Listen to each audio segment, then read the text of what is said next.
ఉద్దేశం. అలాగే ఈ ఊరిని ఇంకా ఏదో చెయ్యాలి అన్నది తలంపు. ఆ తలంపుతోటి మధ్యలో కొన్ని అడ్డంకులు వచ్చాయి. దాన్ని అనవసరంగా ఈ యానం ఊరంటే గతంలో మందూరు అని అనేవారు. అది తీసేసాం. శుభ్రంగా ఉండే ఊరు. ఒక టూరిజంకి వెళ్ళే ప్లేసెస్ కొన్ని ఇక్కడ ఏర్పాటు చేయగలిగాం.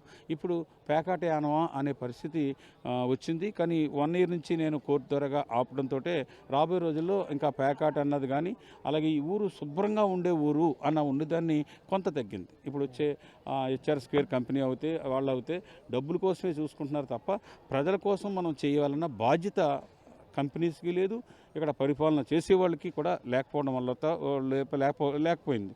అందుకని రాబోయే రోజుల్లో వాటి మీద మనం దృష్టి పెట్టాలి. ప్రజలు ఏం కావాలో మనం అనుకున్నది కాదు, ప్రజలకు కావలసిన విధంగా మనం పనిచేయాలి. ఆ విధంగా ముందు పనిచేసాం. రాబోయే రోజుల్లో నా అనుభవాన్ని కూడా నడిపించడానికి, ప్రభుత్వాన్ని నడిపించడానికి ఆ విధమైన లైన్లో నేను పనిచేస్తానని చెప్పేసి మీ ద్వారాగా తెలియజేస్తూ ఉన్నాను.